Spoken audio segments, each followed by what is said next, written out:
silence your phones or any other devices you have. And the second thing is that if you have a question to ask our speaker after the program is over, please step up to these microphones here. They are live. So sometimes when you're sitting there, you forget that there's another audience on YouTube and so forth, and they can't always hear those questions if you ask them. Also, I will, if you raise your hand, I will try to get around with this microphone. 90 seconds.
And welcome to Winchester Academy's Winter Spring 2022 series. My name is Maggie Jones, and I am a trustee of Winchester Academy. First of all, I would like to ask all of us here to give a big thank you to IT and Community Media Director Josh Werner and the City of Waupaca for making this program available to us in so many different formats. Thank you very much. Our next program kicks off our Roots of Jazz celebration. That's on Monday, April 25th. That would be 2 weeks from tonight, when our own Pat Fair stars in a mini drama called A Durable Dane, the Eddie Hansen Story. And please note, all of you make a note on this, that program will be beginning at 6 p.m. and not at 6:30, as most of our programs are. So again, that program on the 25th will begin at 6 p.m. and it will be in the lower level meeting room of the library. So it will not be in the City Council chambers. Again, it will be in the lower level meeting room of the library, where, if you remember, we did used to meet prior to the pandemic.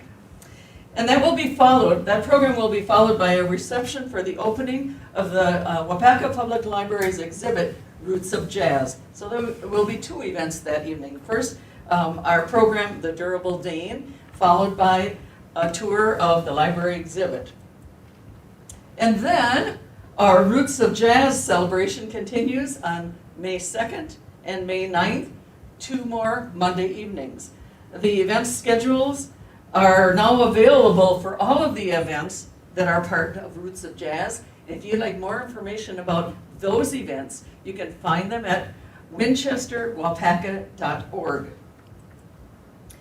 And the tickets for many of those events are necessary, but they're free, and they can be picked up at the bookseller on Main Street in Waupaca.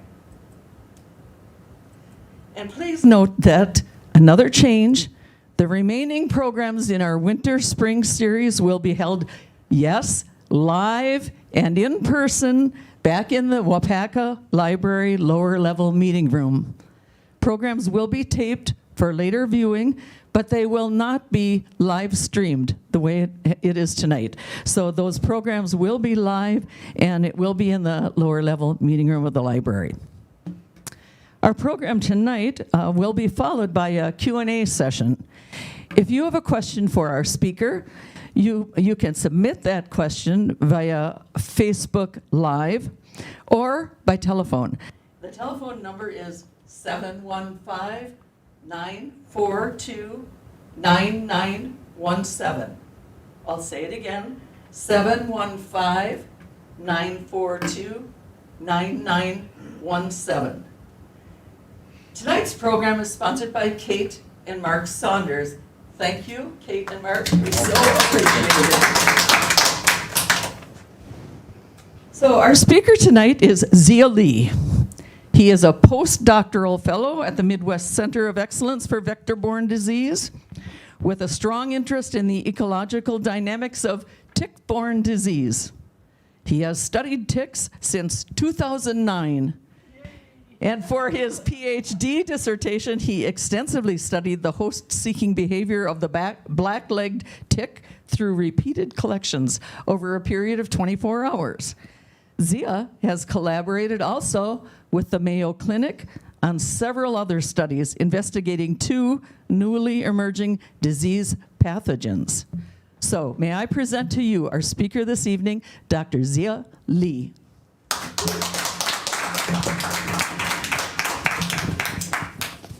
Thank you for that introduction, Maggie. I come from, well, thank you guys all for inviting me here to talk about ticks and tick-borne diseases along with other insect-borne diseases, and we'll talk a little bit about that. I come from sort of a instructional background, so unfortunately I will be hitting you very hard with slides here, but hopefully we can get through this together.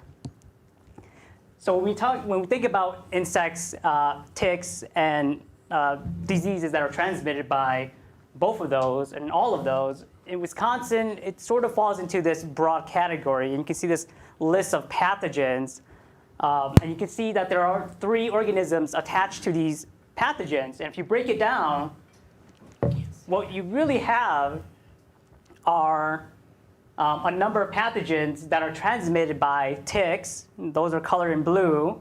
You have a lot more pathogens that are transmitted by mosquitoes. Those are colored in green.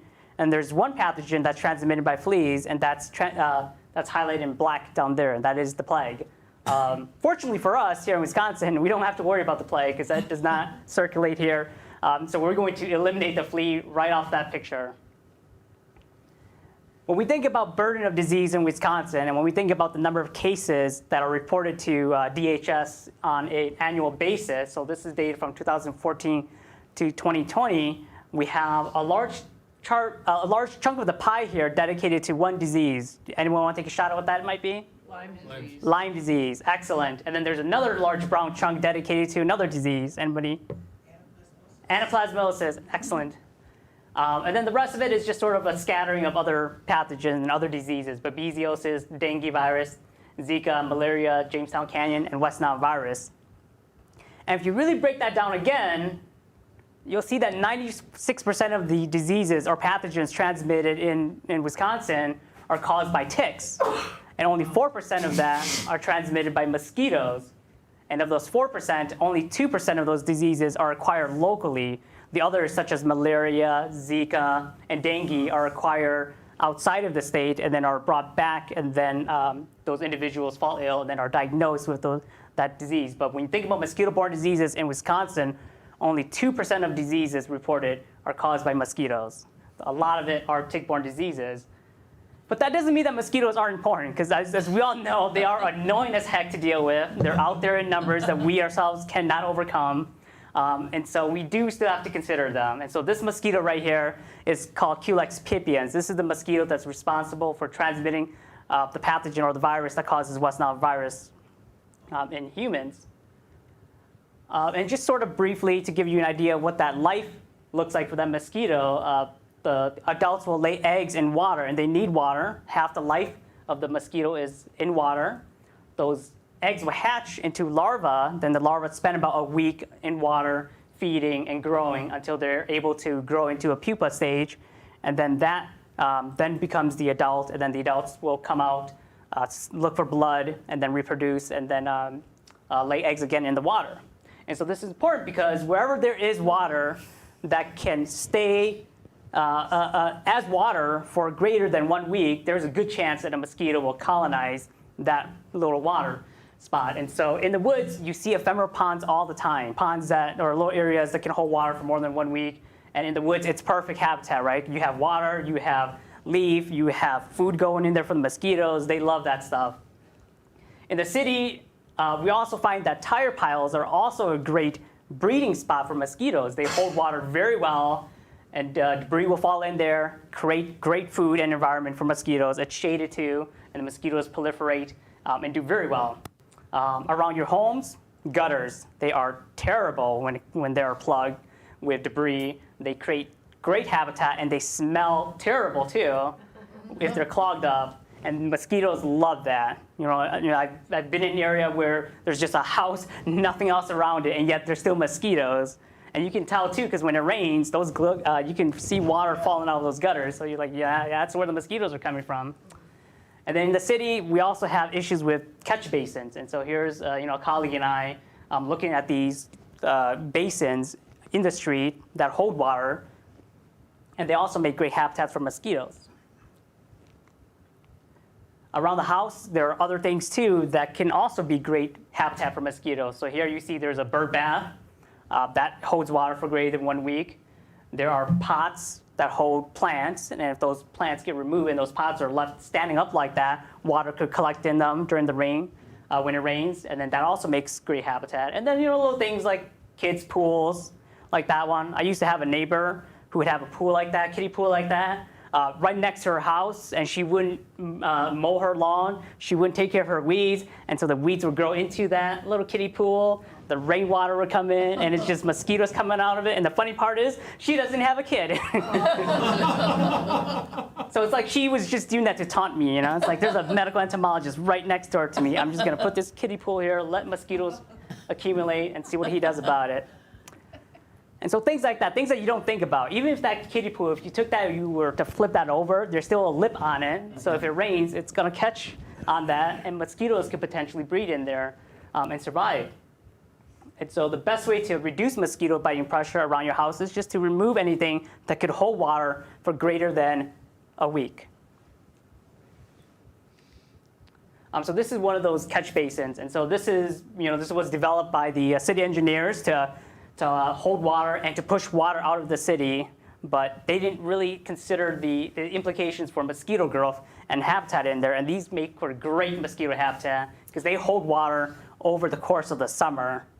And unless it rains, those basins do not get flushed out. So when we have seasons or years where we get a lot of rain, we tend to see low burden of disease, especially West Nile virus, because those basins get washed out. The mosquitoes that are in those basins get washed out of there and into natural habitats where fish or other predators can eat them. Here's just another example. This is my house. This is my downspout. And so when this was put in, I asked them, hey, can we get an extension on the downspout? Can we do something to get rid of that downspout? Because during the wintertime, if it rains or if there's any water accumulating on that, it's going to turn to ice, and it's going to be a tricky situation to navigate through. And our landscaper said, yeah, sure. Here's what I'll do for you. We can leave it like that, or we can connect a PVC pipe to it, drain it down towards the bottom of your property, and put a little cap in it. And so that when it rains, the rain will come down the drain into that little holding area. And when it rains a lot, then it'll get flushed out. And I looked at him like, wait, so if it doesn't rain a lot, there's going to be water in there, right? It's like, yeah. And if I cut my grass, there's going to be grass that falls in there, right? He's like, yeah. And I'm thinking to myself, no. As a medical entomologist, I know exactly what this is. This is a microcosm for mosquito breeding. That's not going to happen. So I said, no, I'll risk it with the ice. But if we just look at the cases of West Nile virus in Wisconsin, sort of scattered throughout, we can see that in 2021, there's only 6 reported cases. And this might be because of COVID, everybody's staying inside, so there aren't a lot of exposure. And if we look at 2020, 5 cases, again, COVID year. Prior to that, only 2 cases of West Nile virus. But if we look at a year where we had a drought year, and that's 2012, going all back to 2012, we can see that in Wisconsin, there were 57 reported cases, and across the United States, there were 5,000 reported cases. So in that case, in that scenario, because we didn't have rain to wash out those basins, the mosquito population just kept building up and building up and building up. All right, that's all I'm going to say about mosquito. They are really annoying, but in terms of disease burden in Wisconsin, it's not that big of an issue as of yet. Let's put it that way, yet. I might be back here in 10 years, and it could be a different story. And so now we're going to shift over to the ticks. In Wisconsin, we have 16 tick species. Of those tick species, we are only concerned about 3 of them, because those 3 are the generalist feeders. Those are the ones that we find are attached to us. The rest of them are very host specific. They only feed on a certain animal, and they like that animal, and they won't move away from it. So for example, Ixodes texanus feeds almost exclusively on raccoon.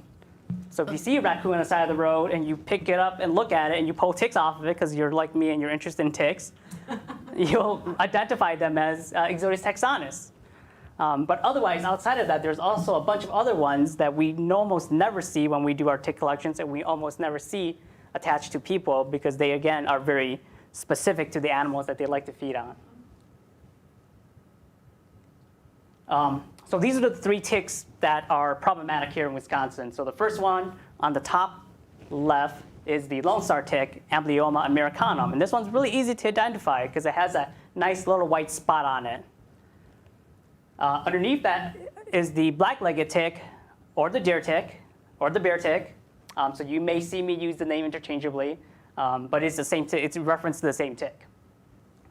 Ticks, when they reach their adult stage, they're sexually dimorphic, meaning that the males and females look different. In this case, the females have that nice bright red coloration to them. And if you're in Wisconsin and you get bitten by a tick and it has a nice red coloration to it, it's a deer tick / black-legged tick. The males are really boring, just like in human culture. Males are just really boring. They're brown. They often get misidentified as something else. And then next to that are the wood ticks, the American dog tick. These are fairly easy to recognize as well because they're really big. They have a light brown coloration to it along with some white molding on it. So it's really easy to spot. When we think about the Lonestar tick, this is a tick that's newly invaded Wisconsin. We don't have any firm confirmation that this tick has established itself in Wisconsin. We see reports of it sporadically here and there. It's commonly found in the southern part of the United States. It's also commonly found in Illinois. So our assumption is that if it were invading, we would see it more in the southern counties. But that's not the case. When we look at the data of what we have for Lonestar tick, they're sort of all over the place. There's no real pattern to this. Yeah, we get a lot of ticks, Lonestar tick in Dane County, but that's where we work. And so it's just oversampling on our part to get that sort of data. But if you look at it, they can be found all the way up into the northern parts of Wisconsin, all the way to the east, all the way to the west. So there's no real pattern to it. But the thing about the Lonestar tick, if you haven't heard, is that they do transmit this red meat allergy. So if you get bitten by a Lonestar tick, you could develop an allergic reaction to red meat, which includes beef, pork, lamb, all the good stuff, and the products that are produced by these animals as well, so milk. If you do like fish, reptiles, or birds, it's not an issue. But the key thing here is that it's not permanent. If you get bitten by the Lonestar tick and you develop this allergic reaction to red meat, it will go away after a couple years. The wood tick is a tick that can transmit. In Wisconsin, the Lonestar tick, we generally aren't concerned about the pathogens that it transmits, mostly because they're so uncommonly encountered that when you do find one, the odds of it transmitting a disease are very much similar to everything else. But the chances of that happening are fairly low and rare. So we generally don't worry too much about them. And it's the same thing with the wood tick, too. There's lots of them out there in Wisconsin. They could transmit Rocky Mountain spotted fever. A couple years ago, we had a case over by the Mississippi and La Crosse, but it turned out that the individuals who picked up Rocky Mountain spotted fever picked it up across the river in Minnesota and not in Wisconsin. So it's not our problem now.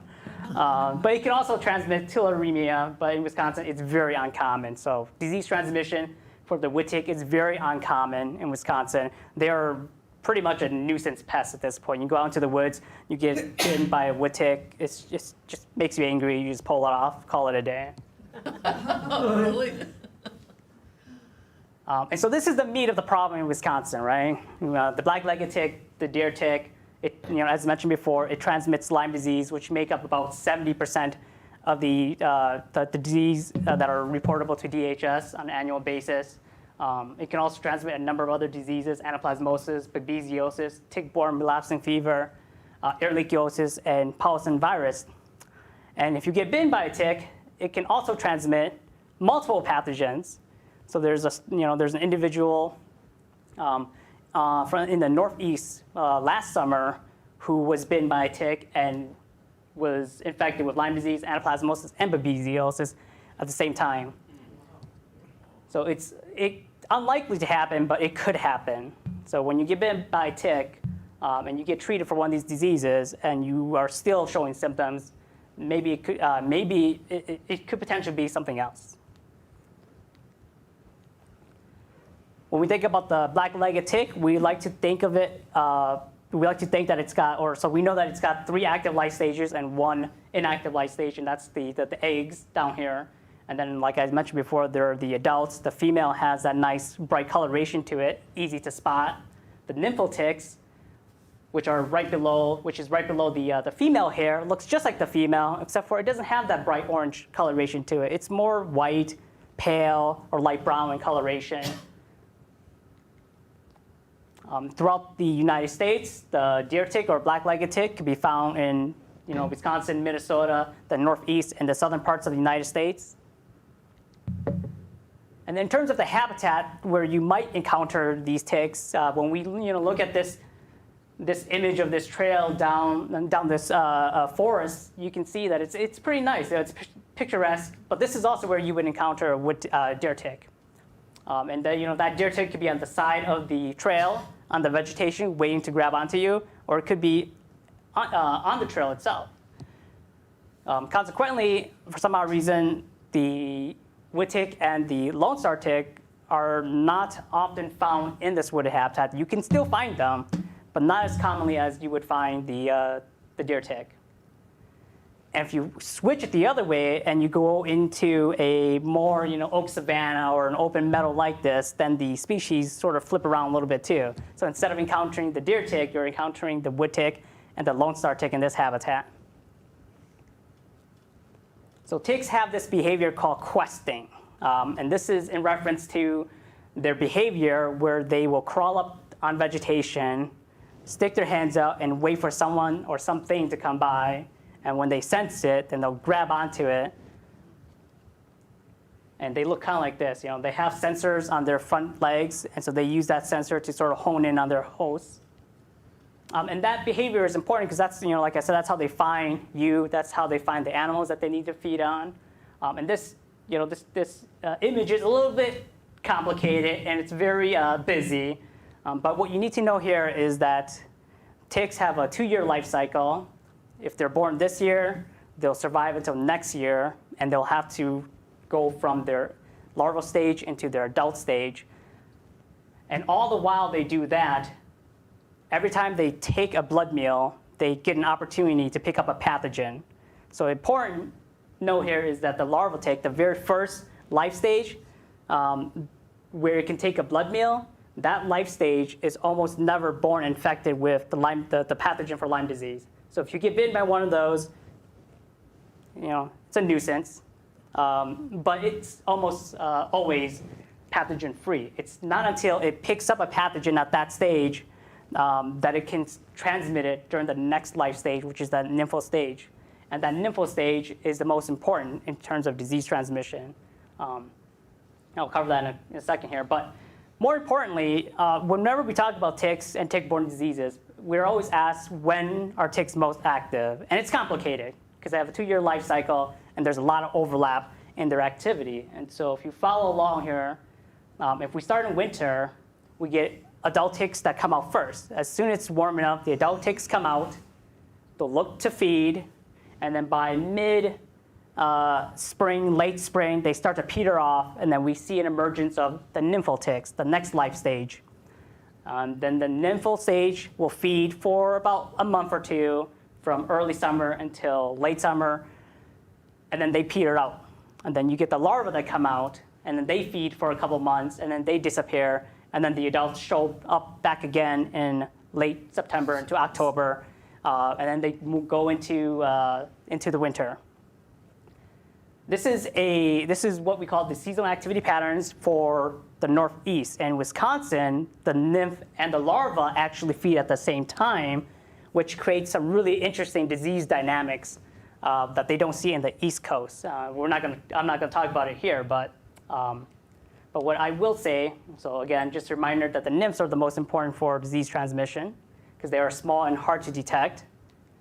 What I will say is that we always get this question, and that is, what happened to ticks during the winter time? Anybody want to take a guess at that? Hibernation? Dormancy? Something along that line. The answer is yes and no. So it turns out that ticks can be active all the time. It's just that the conditions are not right. So if you look back at this picture, you see that there's still some snow on the ground, but there are also areas where there aren't any snow. This is a snapshot that I took a couple days ago. So that's we're looking at Saturday, the temperature for the weather for Saturday and Sunday, and then 2 days forward from now, which is Wednesday and Thursday.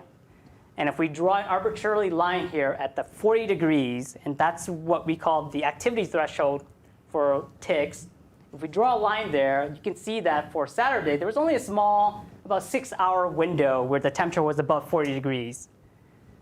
And that's when the ticks will be active, is when there's no snow on the ground and the temperature is above 40 degrees, then the ticks will be out there. It doesn't matter if it's December, January, or February. If those conditions are met, they will be out there. And if you look forward into Wednesday and Thursday, you can see that we are way above 40 degrees.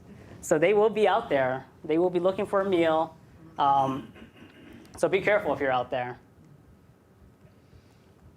So just a little bit of a history here about the black-legged tick in Wisconsin, because it's Wisconsin. I think it's important that we understand where these ticks come from in order to beat them back. So the first tick was recorded in 1965 by a forest worker in Lincoln County, not too far from here.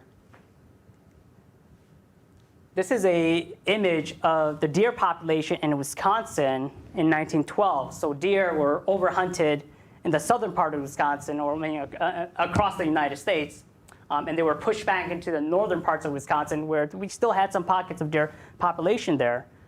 And if you look at it, that dark hash area in that northern part of Wisconsin is also where the first tick was recorded here in Wisconsin. So it's a good indication there that the absence of ticks in Wisconsin, or in the southern parts of Wisconsin, is most likely because we didn't have any deer down in southern Wisconsin. The deers were overhunted there, pushed back up, and ticks need deer in order to survive. It turns out that if you remove deer from the system, the tick populations crash dramatically. And so wherever the deer are, the ticks follow. And from there, we did a bunch of studies to see where the ticks were. And so in the early 1980s, 1981, 1982, Jeff Davis over at DHS did a survey of deers to see how many deers were infested with ticks. And his conclusion was, what he saw was that in the western part of Wisconsin, there were a lot of deers that were infested with ticks, but counties that were in the central, southern, and eastern part of Wisconsin didn't have deer that were infested with ticks. And if we move through the years, that infestation went from western Wisconsin and northern Wisconsin down to southern Wisconsin, and then into central Wisconsin, and into eastern Wisconsin. And now all of Wisconsin has a recorded population of ticks, except for Winnebago County. So if you want to go camping and you want to go somewhere that's tick-free, Winnebago County. Or if you know somebody in Winnebago County that might have a property or might know of an area that's infested with black-legged ticks or deer ticks, let me know, because I would love to color that last county in. We don't know why Winnebago County is still tick-free. I mean, there are ticks there, but according to guidelines established by CDC, that area is not tick established. You're talking deer ticks. Deer ticks. All right, and so a little bit of history on Lyme disease and how that connects with all of this too, because again, where the deer go, the tick go, and where the tick go, the pathogens follow behind. It's a little messy here on the right side, but in 1969, the first case of what would be called Lyme disease was recorded here in Wisconsin, actually, in Medford, Wisconsin, just for a little bit further down the road. And then 1975, a cluster of children that there was a group of children that had developed or were diagnosed with juvenile rheumatoid arthritis, which is fairly rare. And so to have a cluster of it would either indicate that there might be some environmental factor playing into this, or it could be something else. And so after a lot of investigation, it turned out that it was a vector-borne disease. In this case, it was what would later be called Lyme disease. And so that was 1975, and it was recorded here in 1969. So, I always say that, I always joke about it, and I always say that we sort of lost the glory of naming this pathogen. So instead of Medford disease, it's called Lyme disease, where the kids were originally diagnosed. But if you look at cases of Lyme disease throughout the United States, you'll see that there's a strong cluster of it in the Northeast where there are a lot of ticks, and then there's also a strong cluster of it here in Wisconsin and Minnesota. But to note, Lyme disease is not just a problem here in the United States. It is a global issue. There's Lyme disease in Europe. There's Lyme disease in Asia as well. It's just that over there, it's different pathogens that are causing what would be clinically known as Lyme disease. In Wisconsin, ever since it became notifiable and reportable in 1990, you can see that there's been increasing cases of Lyme disease throughout the years. And more interestingly, CDC suspects that those cases are probably or what we see reported to DHS is probably an underestimate of the true number of cases, which is probably 10 times higher than what we see and what we think is out there because of underreporting or reporting fatigue and a bunch of other reasons. If we look at the onset of Lyme disease throughout the months, we can see that it matches very well with June and July, where the nymphal ticks are out looking for a host, and when you and I are also out there playing around in the woods. And so this map here, it's pretty busy. What you need to know is that the brighter the color, the more red it is, the more cases of Lyme disease there are in those counties. And in here, I just want you to sort of follow the pattern here. You can see that there's more cases in the western counties compared to the rest of the state, and that matches very well with what we know for the tick distribution. And over time, we see the same pattern there, that it goes south and then east and then into the host state. And now everywhere in the state where there are ticks, there are pathogens, in this case, Lyme disease. Also want to note that we recently discovered a new pathogen in Wisconsin that causes Lyme disease, and that's with Mayo Clinic, and that pathogen is Borrelia mayonii. So not only is there one pathogen that causes Lyme disease in Wisconsin, there's two now. And so we can't talk about ticks and Lyme disease and vector-borne disease without talking about the risk of coming into contact with ticks and then the risk of being exposed to these pathogens. And when we think about risk, we think of it as sort of a changing thing in the landscape. And that's because of our use of these environments, and that's because of where the ticks are moving as well. So if we think about the risk of Lyme disease prior to the classical calling or the classical or the first reported case of Lyme disease, a lot of that exposure was in the forest by forestry workers and by hunters, because a lot of the deer were in the northern parts of Wisconsin, so that's where the ticks would be. And as we move through time after that, things start to change. Humans start to, people started to go out into the woods to do more than just hunting. They would go out, go for their hikes in the woods, more recreational use. And so it wasn't just forestry workers and hunters that were becoming exposed. It was all of us. And moving forward, things are changing even more, because in the Northeast, there are homes that are built into these old forest areas. And so your exposure to ticks was right there at your home, compared to Wisconsin, where there were a lot of homes built around these forest areas, but there aren't a lot of ticks in those areas because of the distribution of the ticks. And so this is just a Google Map screenshot of Madison. And there's a lot of green space here, and notably the UW-Arboretum, it's a big area with a lot of woods and trees, great habitat for ticks. This area was invaded in about 2010 to 2021. That's when we first saw a reportable number or established population of black-legged ticks or deer ticks in this area. And that invasion got worse over time. So when we first did this, it was maybe 4 or 5 ticks, and then over time, those 4 or 5 ticks became 20, 30 to a couple hundred. And so it's a really firm establishment of ticks in this area. And so during our little COVID downtime, when we were confined to Madison and Dane County, we decided to go around and look at the state parks, not the state parks, but the city parks in Madison. We've lived there, we've done work in the area for a long time, but we didn't take the time to look into it. There are reports of ticks in the city, but we don't know how bad the distribution is in the city. And so we took the time to sort of look at 14 city parks in Madison. And so we went out there, we did our little tick collections. We have a little cloth that we use to look for ticks. And after all that was done, we ended up with this. 7 of the 14 city parks were infested with ticks, where we found at least 1 tick. What's not shown here is that most of these city parks only had 1 or 2 ticks. So it's not bad. There are 1 or 2 ticks. It's not a heavy infestation, but the key point here is that they're there. And if you look at the layout of these parks, here's one park, Albion Park, and here's another park, Heritage Park. You see there's a lot of homes around these parks. And this is dangerous because if these homeowners are not aware that there are ticks in these forested areas, they could be out there doing their daily routine, right? Gardening, yard work, and they could be coming to contact or being exposed to ticks without even knowing about it. And so, in some parts of Wisconsin, like Madison, for example, this is new. This is new risk to a lot of individuals.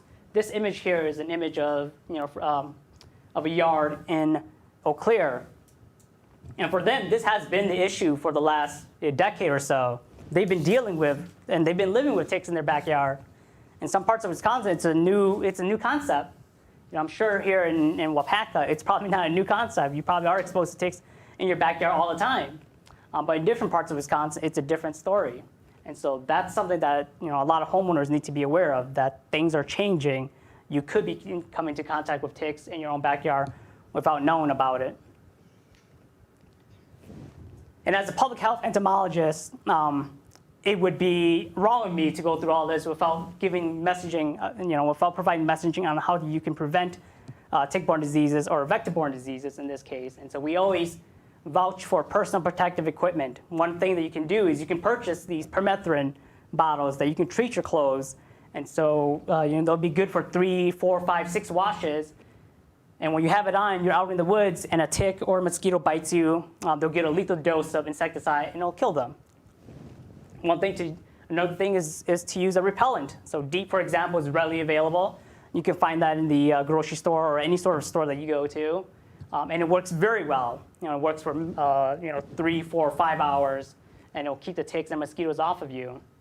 And of course, the last thing you should always do when you come back from being outside is check yourself for ticks. It's amazing what that can do for you. Just a quick little check in the mirror, you're done.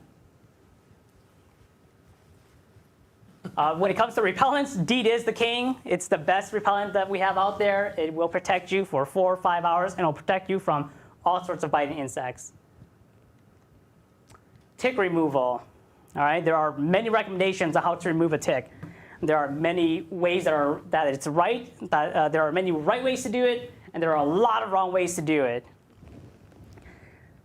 The right way to do it is to grab it by the mouth parts. CDC recommends you grab it by the mouth part and slowly pull it out. And I can tell you, in the 10 years that I've done this work, it's never worked. You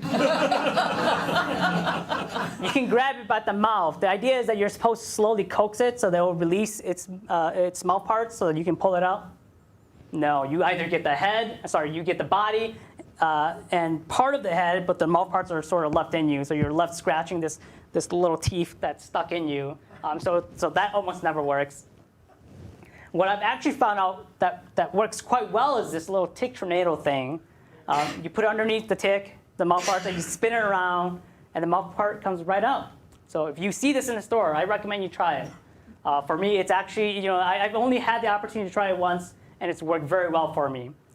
What you do not want to do is you do not want to grab the tick by the body. So here there's an image of somebody trying to grab it by the body. And that's because if you grab it by the body, what could happen is that you can squeeze the content, the gut content of the tick into you, and that's where the pathogens are. And so you're sort of, it's either you let the tick slowly do its work and let the pathogens slowly move into you, or you push the emergency button and it squirts it all into you, and then you're sort of SLL in that case. And likewise, you don't want to do anything to scare the tick too. When you scare a tick, it gives you the same. It'll give you the same reaction as what you and I give when we get scared too. It's like holy crap, And so when they do that, they will do the same thing. They will spit out whatever is inside of them. So when you try to remove a tick, grab it by the head, slowly coax it. Try to coax it out if you have the patience and the time. If you have the option of purchasing the tick tornado, you can do that too. Otherwise, what I found to be useful is to grab it with a tweezer and then just sort of rotating it out. That also works as well. Whatever you do, don't try to burn the tick while it's on you. I've heard that one plenty of times too. Our lab offers a tick ID service. So if you ever come into contact with a tick, or someone else does come into contact with a tick, and you want to know what it is, you can follow that link, and you can, that'll take you to a questionnaire. You answer a couple of questions of where you picked up the tick, how you may have picked up the tick, and then you submit that image to us along with an email address, and then I will ID it, and then I will let you know what it is. And then, depending on how long it's fed on you, we can provide you with recommendations on what to do after that. And we see all sorts of things when we get it, through this ID services. So, we get Lonestar ticks like that, so that we can see where Lonestar ticks are moving into Wisconsin. We get blacklegged ticks, and we get things like that too that are just nothing. Dead skin cells. And for a lot of people, it's funny, but for a lot of people, this is excellent because when they submit that to us, a lot of people are usually freaking out. Like, okay, I found this thing on me. It's a tick. It's been on me for a while. I don't, I don't know what to do now. Help. And so we can take a look at that and say, it's not a tick. It's nothing. Don't worry about it. And to a lot of people, it's a huge relief to know that what they've been worrying over is just nothing but dead skin cells.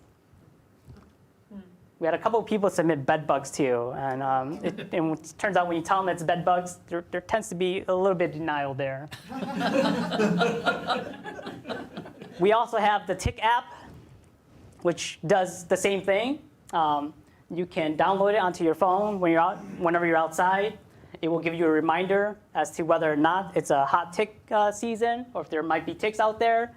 And they'll give you a reminder when you come inside to check yourself for ticks. And then there are little daily logs that you can take to remind yourself and to help us understand where exposure might be happening and what we might be doing to bring ourselves into contact with ticks. And so with that, I think that wraps up what I have here.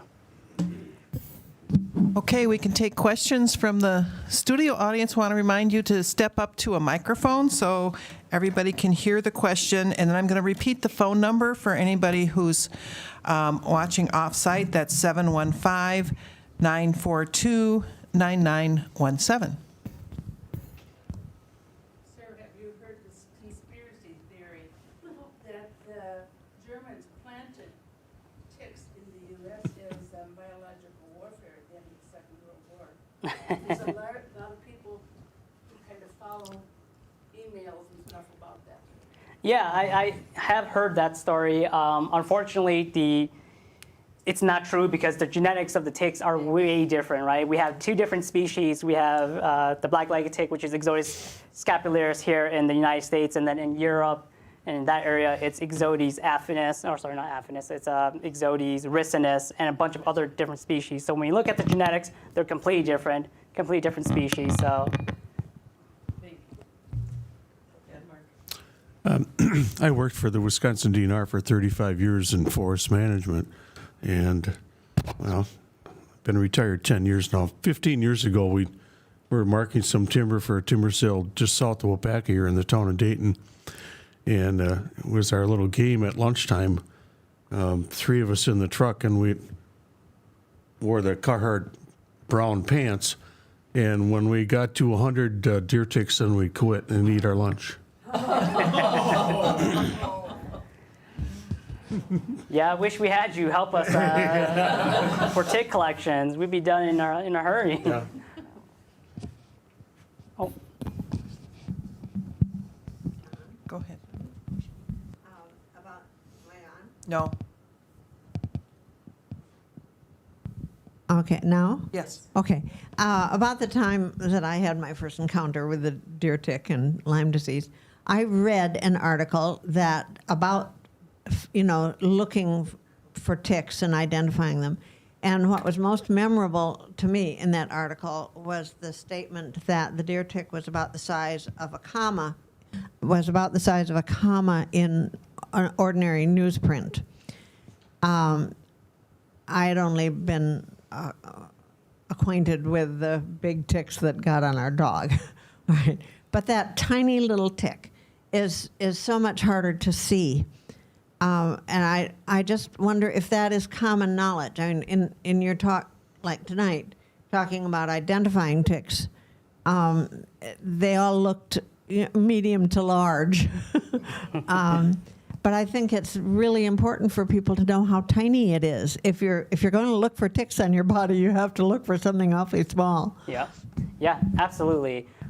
We've done surveys to see how many people can recognize a tick, and the big ones, the adults, are easily recognizable. But when you get down to the nymphal stage, which is the one that's responsible for transmission, of disease, there's not a lot of people who recognize that, and it's very small, and it's about the size of a freckle or a period at the end of a comma. It's mostly compared to a sesame seed on a hamburger bun, and it's very hard to see, right?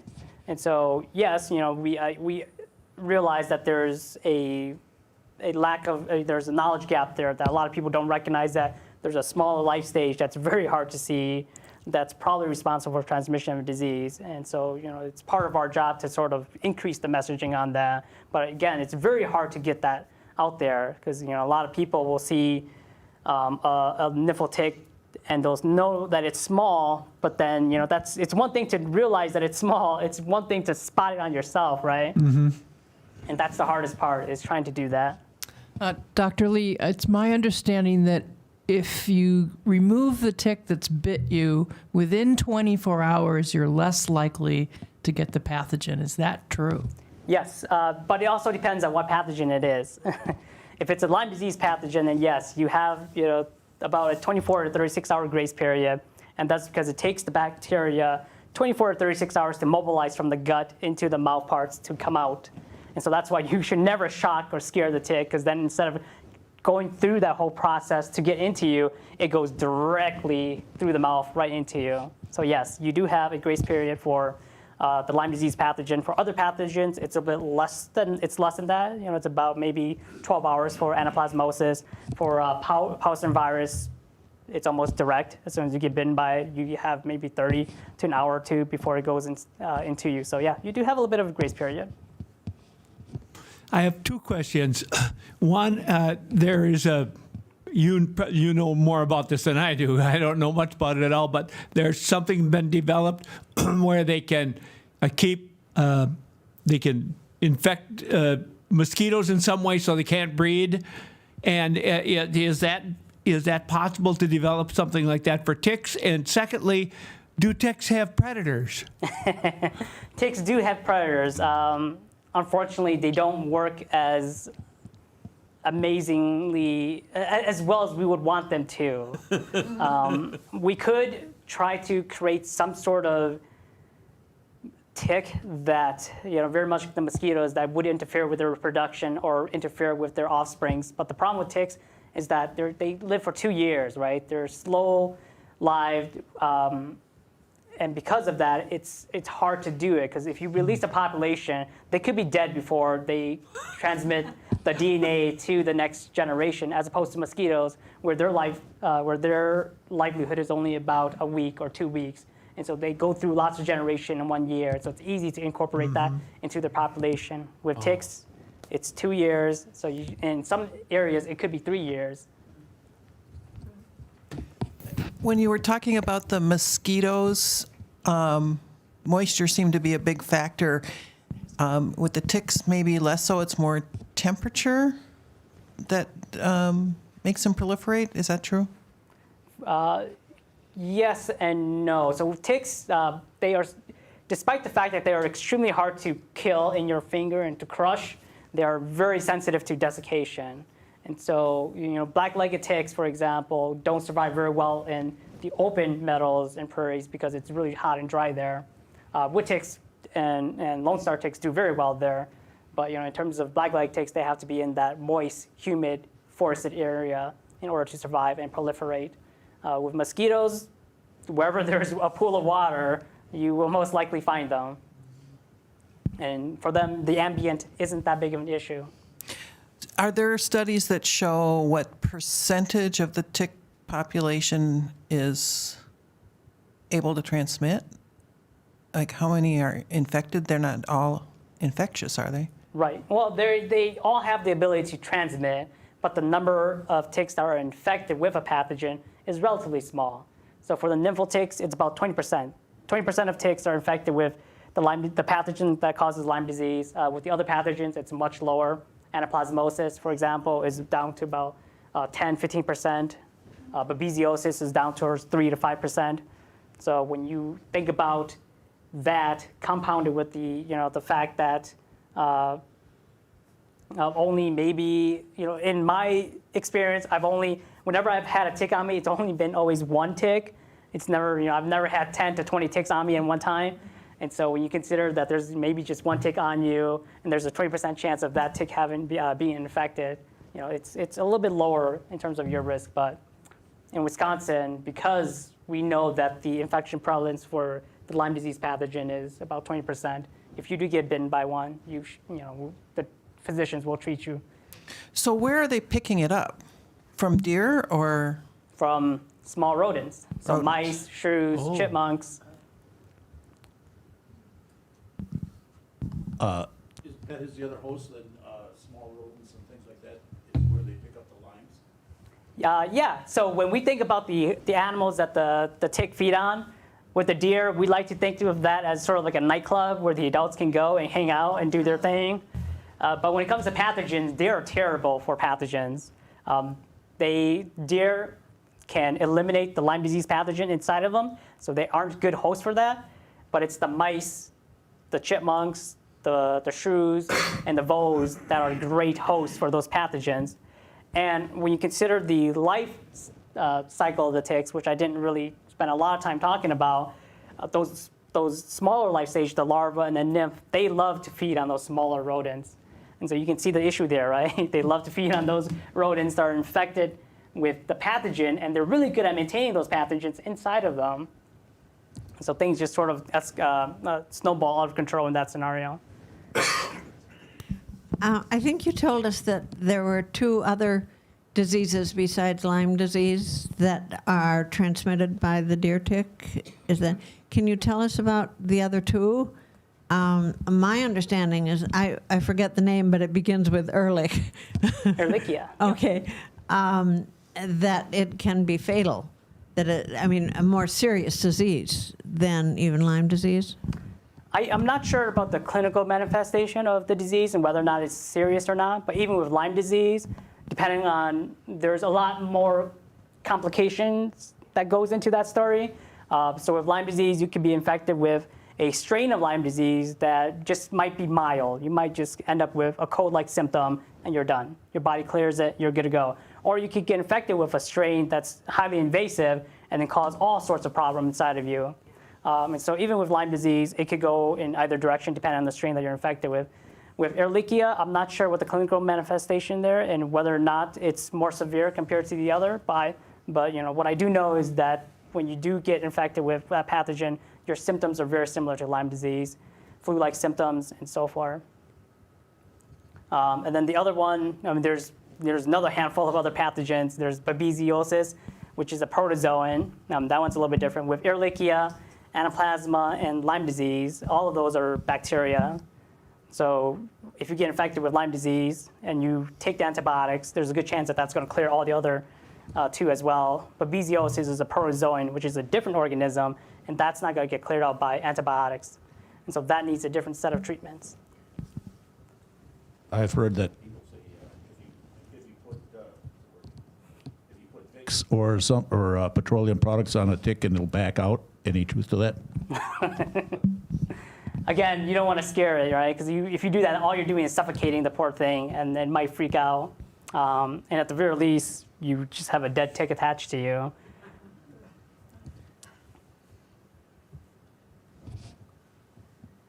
I think that concludes our questions. I don't see any on our Facebook page, and we haven't had any phone calls. So thank you very much. Good